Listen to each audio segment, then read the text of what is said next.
Hello and welcome to this episode of How to Be an Icon. I'm Jared Jones. I'm joined by Donna Cameron. How are you doing today? Demi Moore, Demi Moore. You excited for Demi Moore? Yeah, because I want you to talk about things that you enjoy talking about. Look, I love Demi Moore. She's fantastic in every way. And Jared has proposed having an actual life-size portrait of her in our living room. Yeah, There's a space in our living room that we don't know what to do with. Yeah. There's a big bit of wall. Any suggestions, let me know.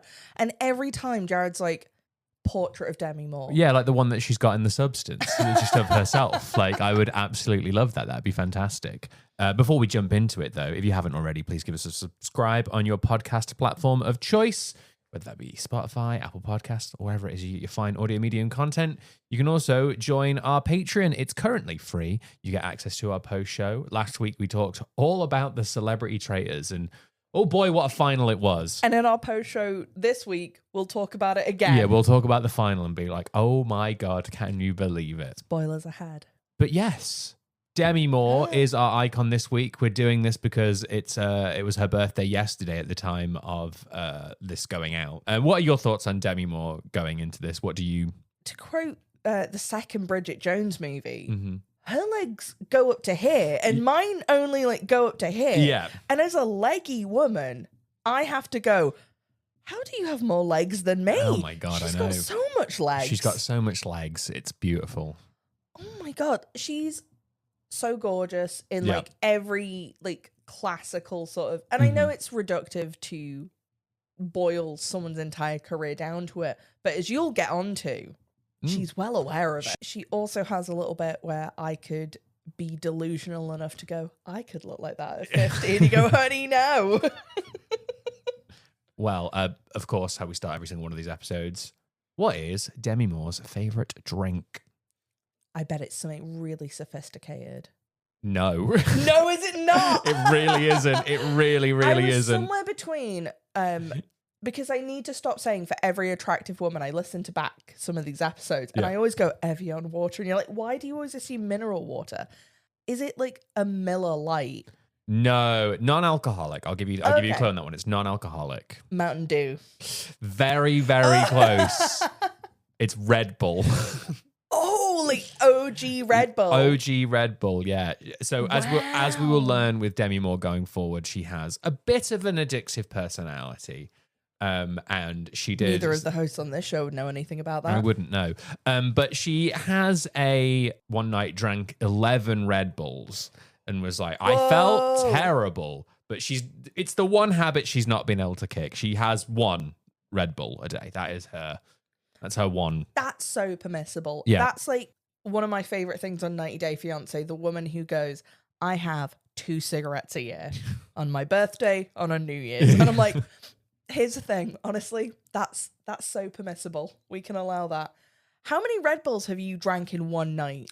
Probably quite a few because I did used to drink vodka Red Bull. So I'm going to go with probably 9. It's like... I was going to say, I was trying to do the maths on it and I'm like, I've probably drank at least 11 Red Bulls in a night, but you do feel like you're about to die. Yeah, no, it's not ideal. That's not what you want. But let's just jump into it. Oh, jump in. So, Demi, Jean Guinness. Demetria. Yes. Born the 11th of November, 1962. Happy belated birthday, Demi. Hope you're feeling good this morning. I know it was yesterday, so love that for you. Born in Roswell, New Mexico.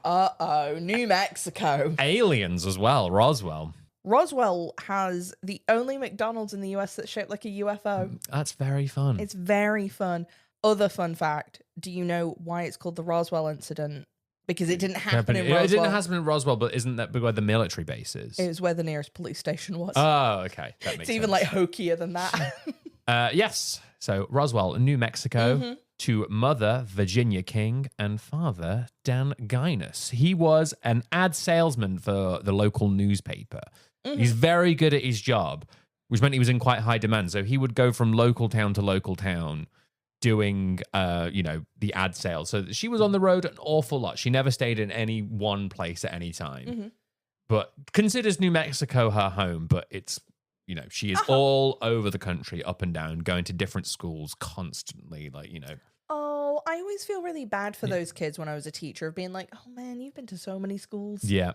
Demi's parents would have quite a turbulent relationship, and that is me putting it quite lightly. For this episode, I read her book Inside Out, her memoir.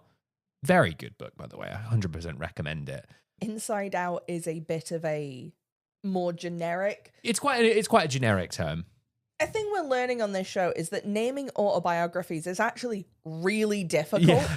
Well, because you either have to go something very specific or very vague. Or very vague. And she went with very vague. And you go, the whole story, inside out, the truth so far, you know. But her dad was constantly in debt, sometimes to the mafia. She tells a story. She tells a story about how her younger brother once signed for a microwave that was delivered to their house from Sears. Mm-hmm. And her dad went to Sears and argued of like, I never signed for this. You can't accept a child's signature. I won't pay for it.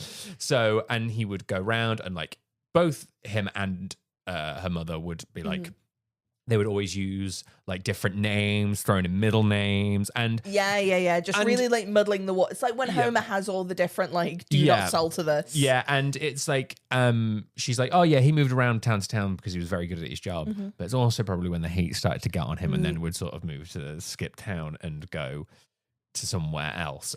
Both of Demi's parents were extremely young when they had her. Her mother was only 18, so it's like very young. Yikes.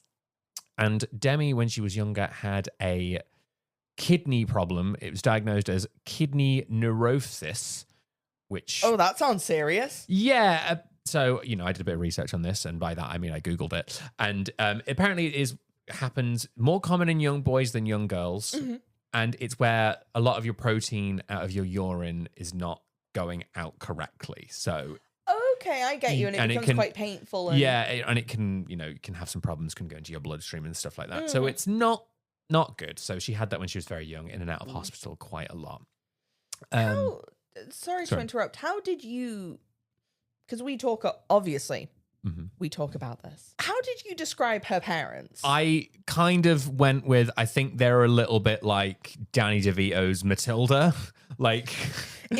If those parents were real and like the implications of that are terrifying. Yeah. It was a little bit of that going on. It's not quite as whimsical because it's not in an 80s movie. It's an actual child. Yeah, it's an actual child, and it's a little bit like... You described this to me and I was like, oh, that's really harrowing. Yeah, no. Eventually, Virginia and Dan would separate. Demi would go and live with her mother. And she never became psychic. She didn't become psychic or have amazing powers, but she, you know, became a great actress. So I guess, you know. And her brother would go and live with her dad. She ended up moving again all around because that's just kind of what they did. Yep. But she ended up moving into an apartment building in California, where she became friends with German actress Natascha Kinski, who lived in the same building as her. Mm-hmm. And she was working with the director Roman Polanski, which, you know, but she could speak English perfectly, but had a bit of a trouble reading English. Oh, okay. Yeah, no, that's really common. So she ended up getting Demi to help her, and Demi would read the scripts for her and tell her what to say. And then that was how she got an interest in wanting to become an actor. So that's so fun. Yeah, so she ended up... By having some, like, European woman... In my head, she is wearing blue eyeshadow. She is smoking a cigarette. There's a lot of pearls and fur involved. It looks a bit like Sunset Boulevard, but not quite as crowded. It's more like the end of Cabaret, but without the Nazis. Yes. So she ended up enrolling in acting classes, and she attended Fairfax High School, which has a bunch of famous people who have come from there. But while she was there at Fairfax... Red Hot Chili Peppers lead singer Anthony Kiedis was there. Whoa! So she was like... you said California, and I almost started like... Californication. Yeah. She was like, he was way too cool, and I don't think he knew I existed. So it's just one of those weird things of we did not know each other in any way whatsoever. And now how the turntables have turned, because like Demi Moore's Demi Moore, and we don't really talk about Red Hot Chili Peppers We don't anymore. talk about Anthony Kiedis anymore. He's got that bad dye job. It's like... buddy, you're 60. Like, but Demi would keep moving around the country, going from place to place with her mother, who she did not get on with. There was a lot of, she talks about a lot of stuff that I will not get into here because it's pretty rough with her and her mom. But her mother had, issues. We'll put it lightly like that. And she found out at the age of 13 that her father, Dan Guinness, was not actually her biological father. Her actual biological father was named Charles Foster Harmon, who had left Virginia 2 months before Demi was born. Whoa. Yeah. And the other thing is that everyone in her family knew except her. Oh, no.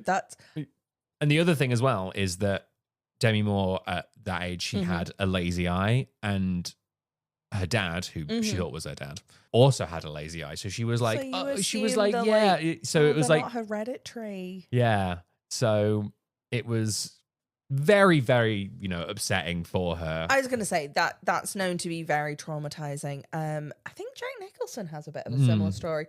A thing we'll never suffer from because we so clearly look like our families. Oh yeah. No, everyone's like, you're the absolute spit of your dad. I'm like, I don't think I am. I think I look like my dad. People say I'm the spit of my dad. Yeah. And that's more upsetting than your dad. Yeah. Like, let's just be. So yeah, you look like your dad, Kevin Nash. But yeah, no, back to Demi Moore and her. Oh yeah, the show. The show. It put quite a strain on her and her dad's relationship. Her dad never kind of got to terms with it after she found out. Yeah. He was fine before, but once it's out, it makes it. I guess it's the weird thing of it makes it real. Yeah, I think that's it. Because you can ignore it up until a point, until the person it actually affects. Yeah. And then you go, oh. That's it. She did meet her biological father, but it wasn't exactly great. Charles introduced Demi to his mistress before his wife. Lad stuff. Yeah, lad stuff. Not great. Listen to our Phantom of the Opera episode if you want to hear more about lad stuff. Yeah. But yeah, they didn't stay in contact. Her father would unfortunately commit suicide in 1980. Oh, yeah. That's... Yeah. But Demi dropped out of high school and went to work at 20th Century Fox as a receptionist. She got that job through her boyfriend's mother. Her boyfriend was a 28-year-old musician, so she was 16. It's,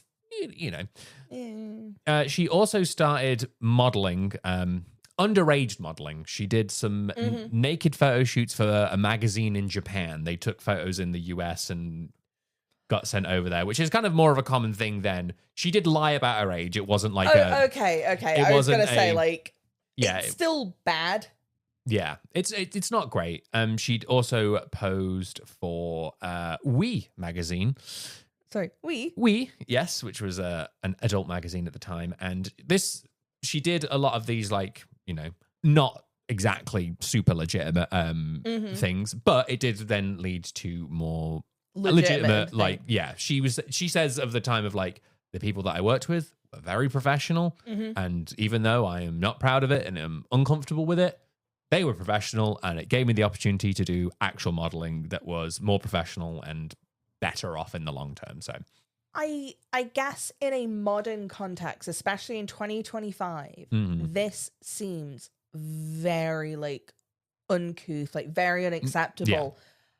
When you go through a lot of actors' careers, it looks very, very similar. Since 1700, that you've had to make these kind of weird compromises at some point to get there. It's only very recently in our history that we've gone, no, we don't have to exploit people to get there. And I'm not going to pretend it doesn't still happen. I think it definitely does. Yes, I think you're right. Also, how did you just get a job as a receptionist at 21st Century Fox? I can't get a job as a receptionist anywhere.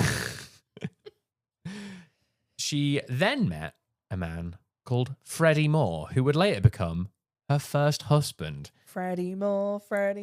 Which is where she gets the name from. Freddie was already married, but he very quickly got divorced in 1980. Yeah, he got divorced in 1980. 6 weeks later, he was married to Demi Moore at aged 18 at that point. So yeah, he was a singer-songwriter. Demi would actually end up writing 3 songs for Freddie, and she still receives royalties to this day. High five, girl. If there is a ultimate lesson from this show, get the royalties. Get the writing credits on the song. You know, that's what you want. Make sure that you're getting that money regardless. Yeah, that's it. She would also start in some of his music videos as well. Mm-hmm. Demi would begin acting in some small movie roles and carry on with her modeling work. However, she would get her big TV break in ABC's General Hospital, the soap opera, where she would play Jackie Templeton, investigative reporter. Can I be really honest with you? I thought General Hospital was a fake, show that was just in other shows because how generic the name was. Yeah, no, that's very similar to how I did not realize the Harlem Globetrotters were a fake basketball team. Yeah, they're like wrestling but for basketball. Yeah, I didn't realize that until you explained it to me. Continue. She said about working on soaps that it was, a very different way of working because you get your pages through basically day of and be like, right, you got 2 hours to learn. You got to work at a real clip. It's such a special talent working on soaps, especially those big American ones that are hour-longs every day. That's it. In 1984, she would get her big start in big movies. Big movies! Big movies! She would be in Blame It on Rio, 1984, which she'd star alongside Michael Caine, and also No Small Affair, which she starred alongside John Cryer, whom she states in her book that she took his virginity IRL. She did quite well in both movies, received good reviews for her performance. It did, however, have a negative impact on her personal life. She would end up divorcing Freddie after she had affairs whilst filming Blame It on Rio. And Moore had started... Did she blame it on Rio? Or? She did not blame it on Rio. But Moore had started drinking a lot and using cocaine. She's got quite an addictive personality. I think something that runs in the family a little bit. She has dealt with throughout her life drug addiction, alcohol addiction, and food addiction. So it's quite a... Yeah, so if it's all of those things. Yeah. So she'd get her next starring role in a film in the 1980s classic, St. Elmo's Fire from 1985. But the director, Joel Schumacher, patron saint of the show, we know him and we love him.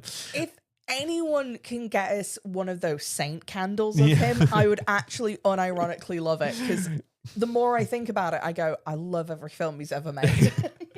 But yeah, St. Elmo's Fire, he sent her off to rehab because he was like, I do not want a drunk on this set. You go to rehab right now. And she was a bit like, whoa, buddy, I'm having a beer.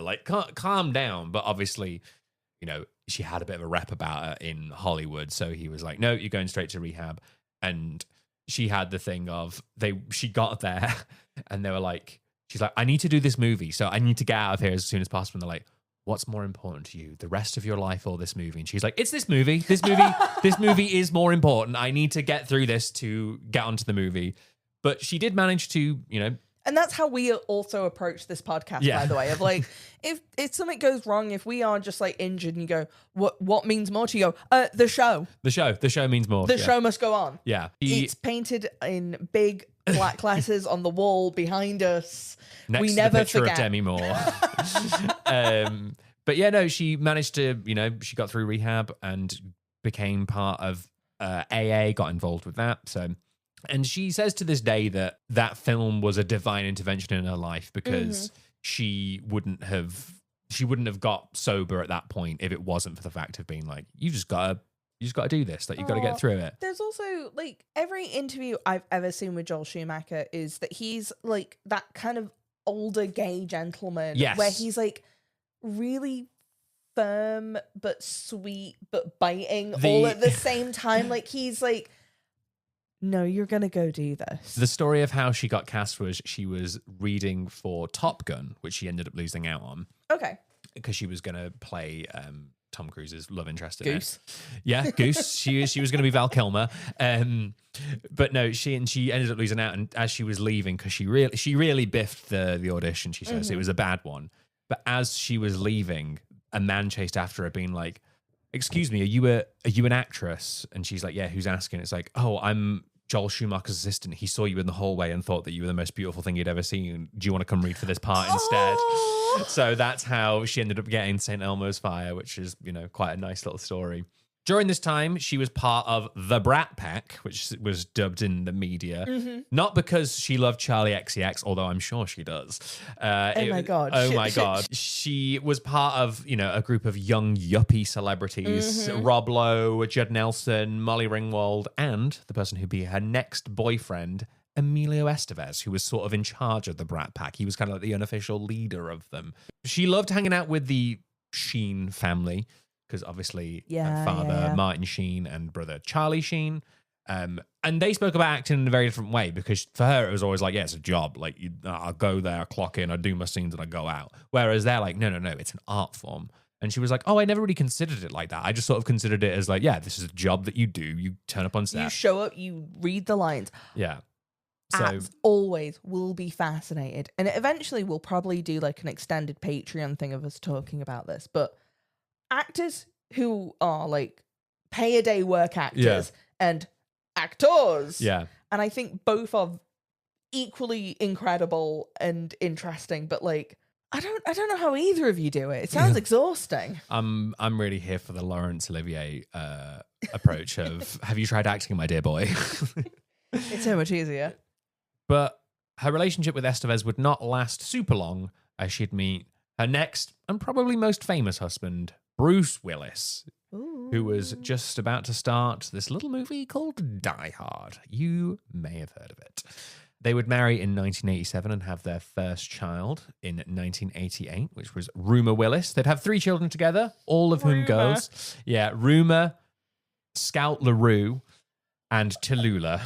They all sound like names for little dogs. Scout Tallulah. Rumer, stop it. Oh, you're being cruel.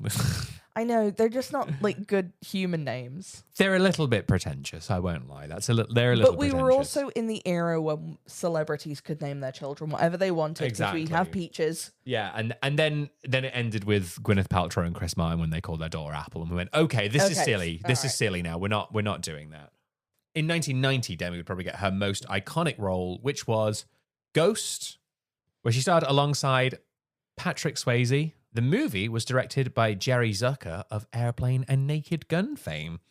So a bit of a departure, yeah. Interesting, because Ghost is very sincere and like very bordering on saccharine at times. A little bit, but the pottery scene, we know it, we love it. The movie would gross $505 million on a budget of $22 million. And it was the most rented VHS tape of 1991. Oh, I love that. And also, like, it is one of those films that we don't really have anymore of just like, you have an idea. Yeah. It's an idea for a film and it's 90 minutes or whatever, but like beginning, end. Yeah. This whole thing. And it became this enormous phenomenon of like, we all talk about that pottery scene.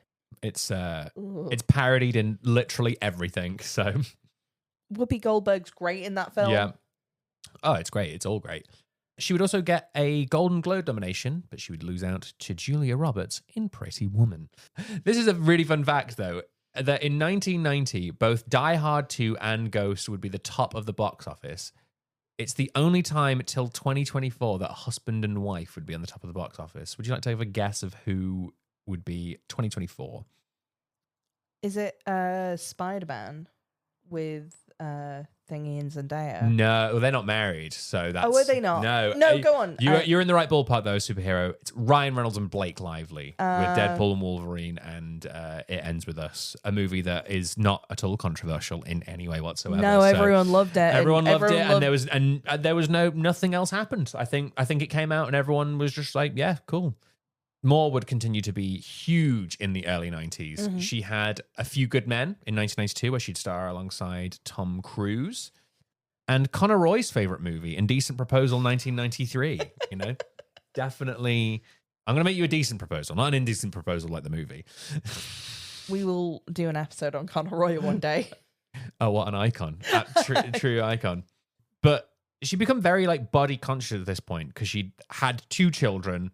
And the director of Indecent Proposal told her, look, you need to gain 10 pounds for this role. Mm-hmm. but she was like, I have worked so hard to get rid of this baby weight, which I have done incredibly well.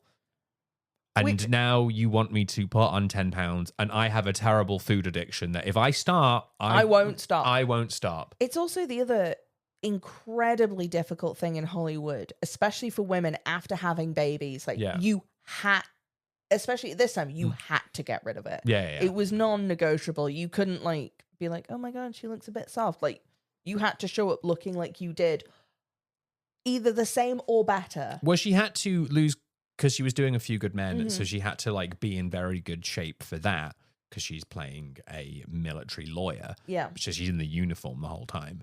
So she was like working out like so much whilst pregnant because she was like, I am not like keeping this weight on. So I am also likely has a bit of a exercise addiction. If we're looking at everything else, you get into those. But, you know, she had managed to get through it. Movie was a huge success. And also in 1991, she appeared on the cover of Vanity Fair. She was naked and heavily pregnant, which I love this picture. It's she looks fantastic. And then someone you went to schools with, mum, saw it, and then she did the same but had it up in the living room. So when you go around for like fish fingers and peas, it's like there, and it's a bit weird because you go like, but that's your mum, and they're like, oh yeah, that's me, and I'm like, It was quite controversial at the time. Some people saw it as pretty empowering. Others were like shameful. Some places actually sold a cover so you couldn't see her body, which is like, you know, a bit like loser stuff. Yeah, you know. But it was voted as the second most influential cover of Vanity Fair, just behind John Lennon and Yoko Ono, the one where they're naked in bed and rubbish, by the way. Well, I think that one gets a pass because it was like not that long before he died. I think it was like, oh yeah, no, you're right. Yeah, fine. Just the whole. We don't need to get into the whole John Lennon hotel room thing. So even though the cover got a positive mixed to positive reception, the article was not a great write up. I've got an excerpt from it. Okay. Exactly where Demi Moore stands in Hollywood is a matter of some debate. There's a marked division between those who think that she's reaching acting box office heights of Julia Roberts, Gina Davis, Jodie Foster, Meg Ryan, and Michelle Pfeiffer, and those who think she's had more fortune than talent. She's damned lucky to get into Ghost, said a top producer. It wasn't like she was Gina Davis, someone who puts in wonderful performances. Demi hasn't done that. She was lucky and married well. The success of Ghost and the fact that she's Mrs. Bruce Willis all went to her head at the same moment, swelling unmercifully. Ooh. Yeah. Oh, that's such a gross write-up. Yeah. They were basically just like, she's talentless and she's only here because she's married to Bruce Willis. And that's objectively untrue. Yeah. Bruce Willis was not a great actor. Bruce Willis, I think, has the thing of he plays Bruce Willis very well. And that's not to knock on the guy. No, exactly. But he's not like a triple threat. Craft Yeah, actor. He plays Bruce Willis very, very well. He plays man in a dirty vest, looking a bit perplexed and then under threat. Incredibly. Yeah, and he's not Robert Pattinson. No, he's not like he's not Willem Dafoe. Like he's not like particularly deep as an actor. He does what he does very well, but like, I guess at the time though he's doing Die Hards, which are like top of the box office, and then like all the sequels did really well as well. So it's like he did some of the like Death Becomes Her as well, which again he's great in Death Becomes Her, but he's not doing.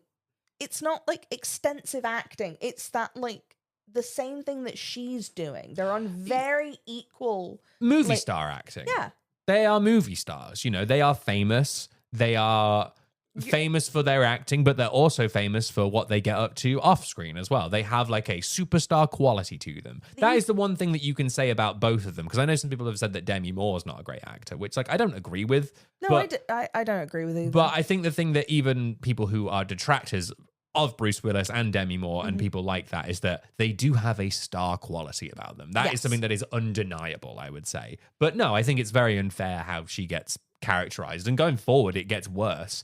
Because obviously she has her big movie of 1995, which is Striptease. in which she plays a former FBI secretary turned to an erotic dancer to support her young child.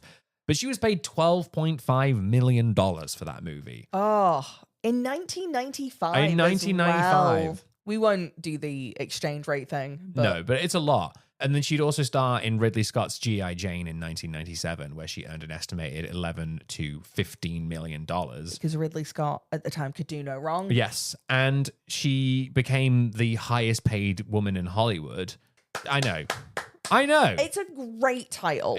Every woman, I just want to like give you an applause for like you did it. Yeah, but that's not how people took it. Oh God, no! Because it was 1995. She got the nickname Gimme More because she was, she'd be doing things asking money. But like, again, striptease. She's getting her body out, which is like something that she's, she can do.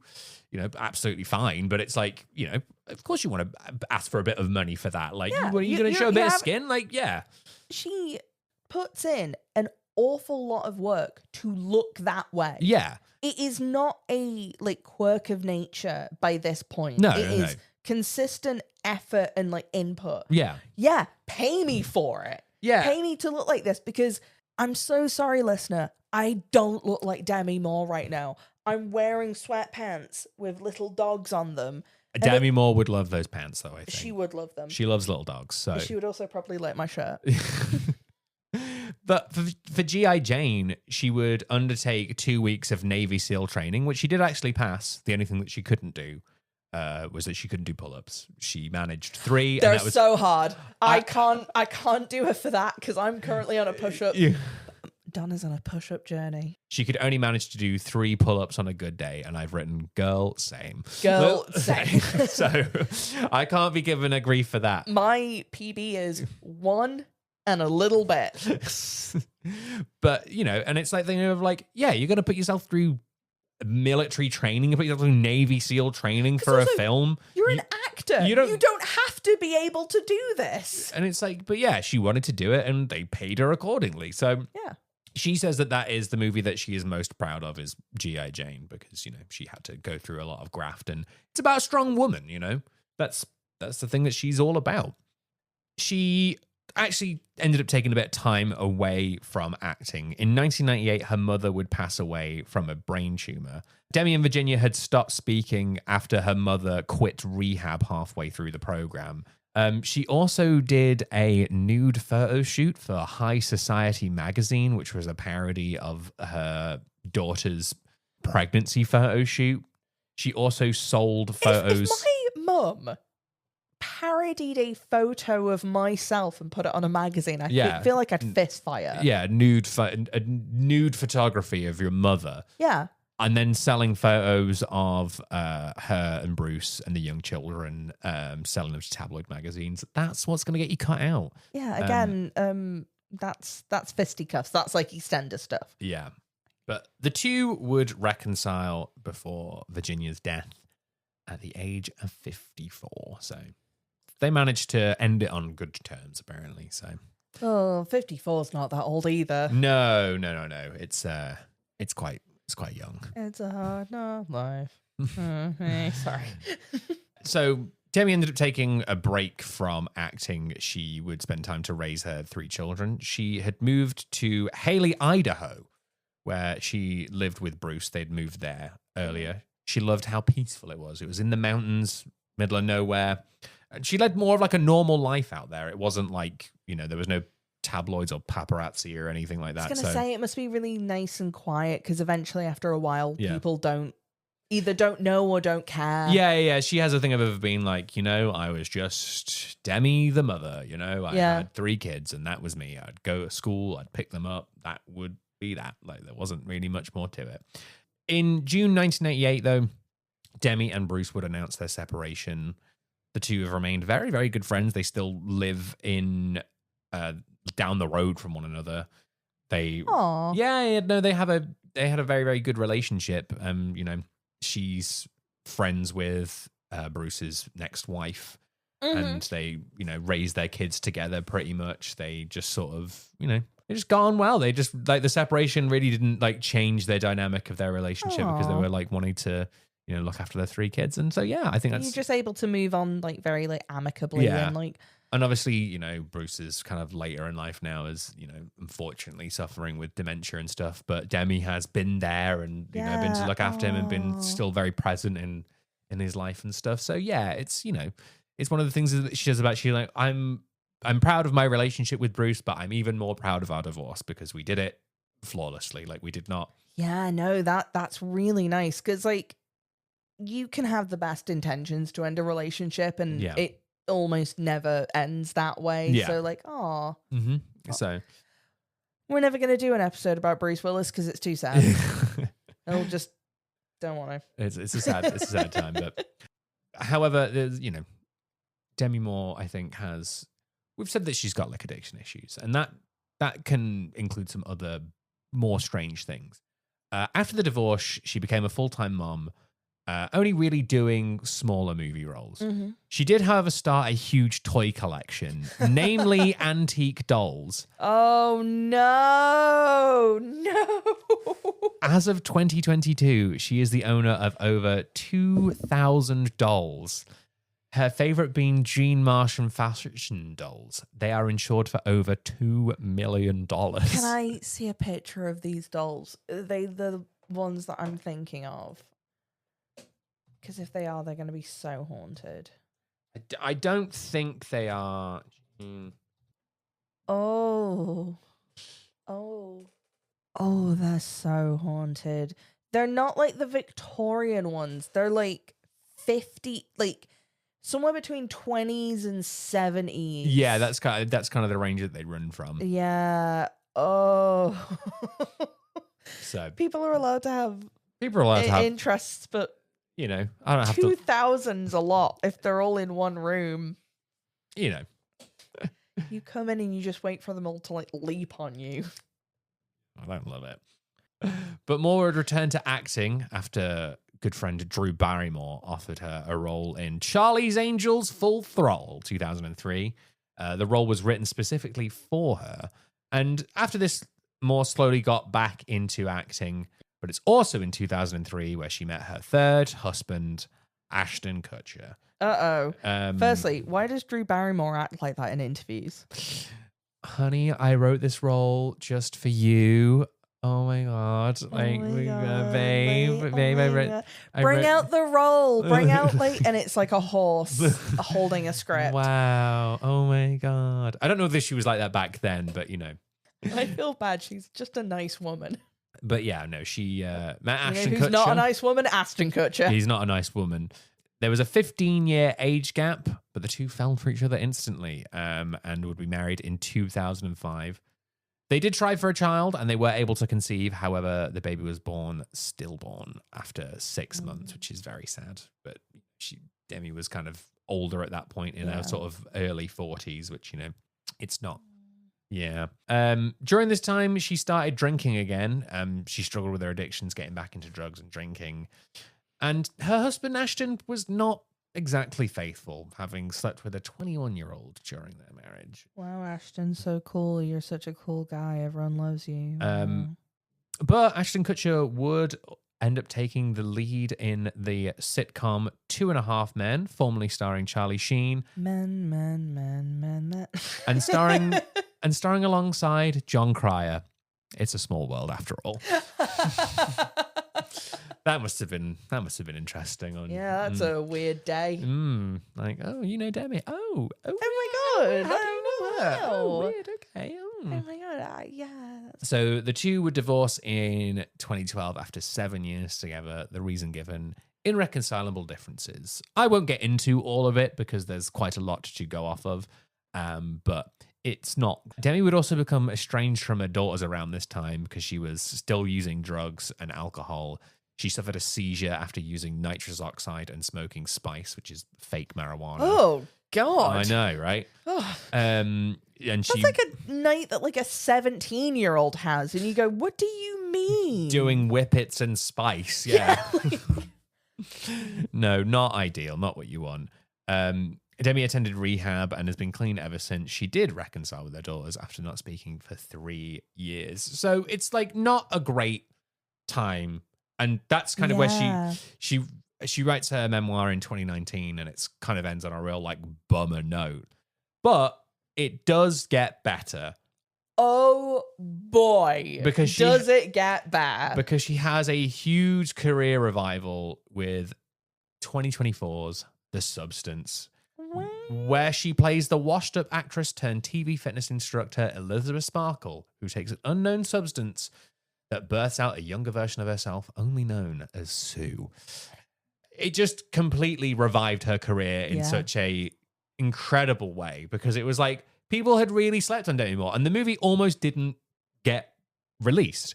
The movie was originally financed by Universal and was due to be released by them.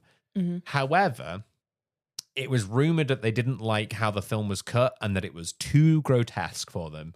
So it was going to be shelved by the movie studio, but it was picked up by distributor Mubi, who you may have seen from some of those like ads where it's like, get Mubi. We send you 3 films and you watch them, and they're by random directors. You know.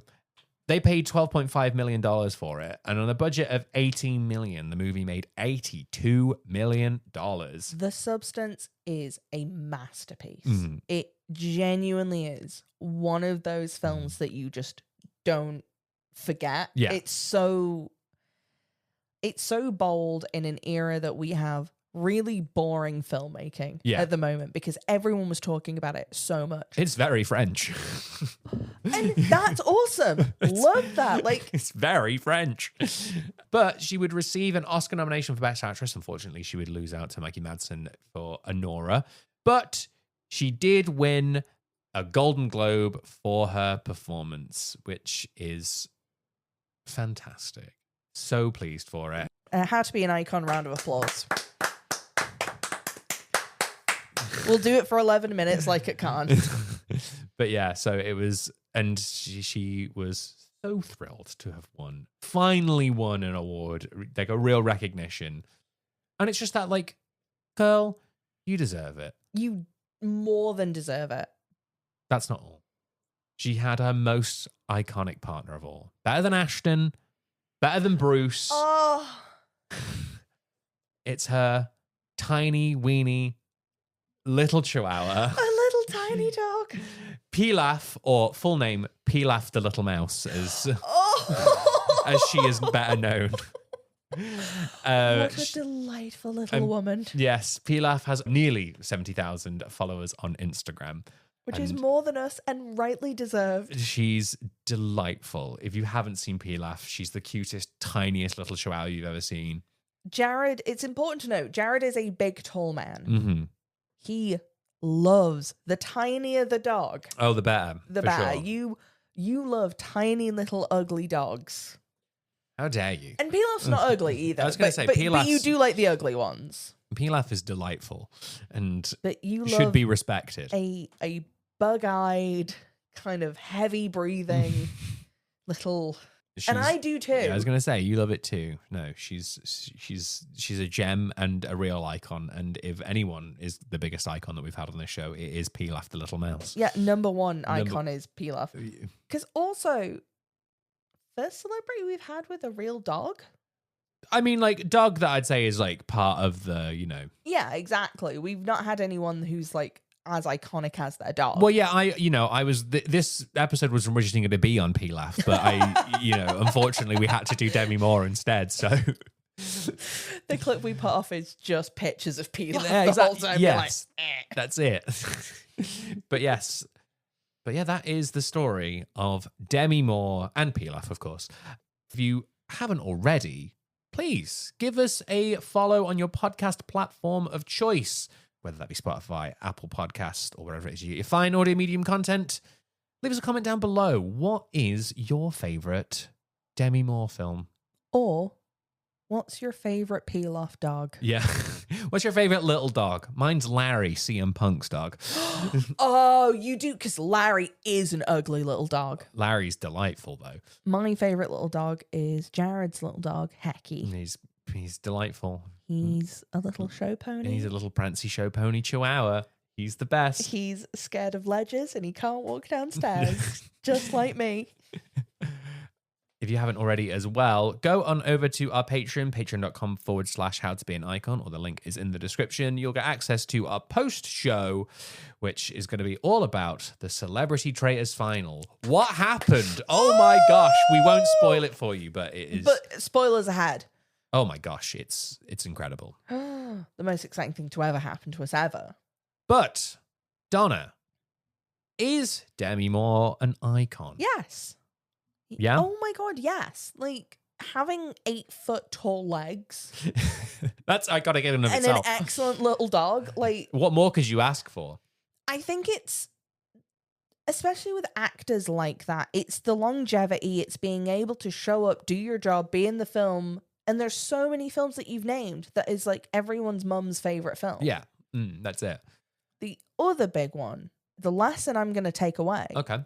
Know how much you're worth. I was going to say the thing of being like, yeah, I think, Demi Moore, obviously an icon because like, you don't get to be the highest paid woman in Hollywood without like working for it and making it happen. Yeah. So yeah, obviously, you're in demand and people want you for a reason. I think the thing for me is like, and the other part of that is that she was able to take, a hiatus and come back and people be like, oh yeah, it's Demi Moore, of course. Yeah. Like, like get her back in stuff because she's got a very good showbiz name.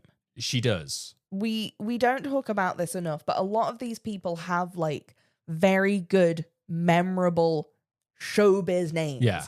Demi Moore, Katy Perry, Walt Disney. They almost have like the same cadence to them sometimes. They're very memorable for us as well. So like, it's like good names help. Good names help.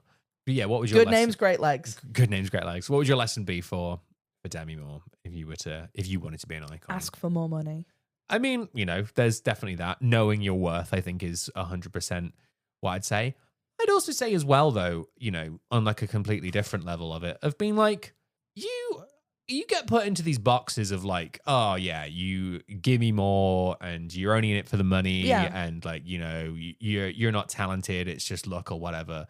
And it's just like, come on, man. Like the woman went away and went to raise her children because that's what she wanted to do. And came back. And came back because that's what she wanted to do. She had her thing and she's a bit in a book where she's just like, I could have quite happily given up and just been a mom if I wanted to. And I would have no shame in that whatsoever.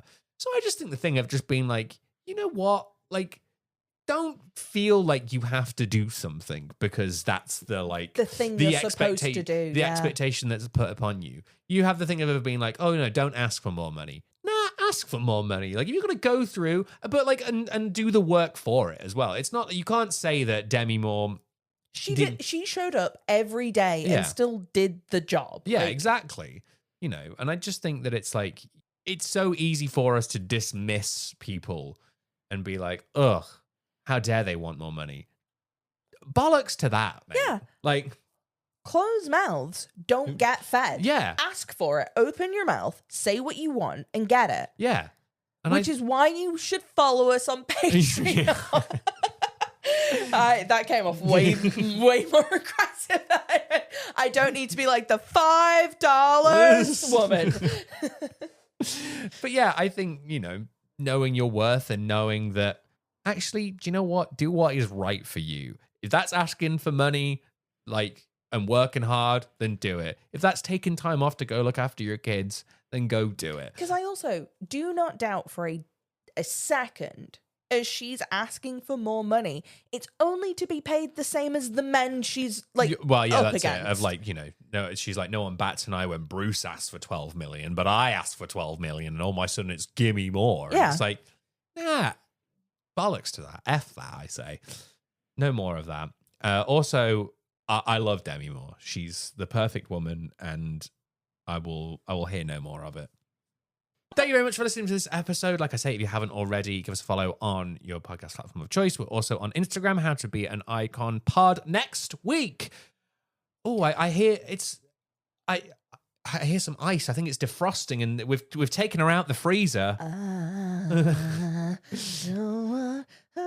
We're talking about Mariah Carey, everyone. I can't sing anymore. Yeah, we're going to be talking about Mariah Carey. I've got the hairdryer on her now. We're defrosting her as we speak. she's getting out of that big giant ice cube that she's in 11 months of the year.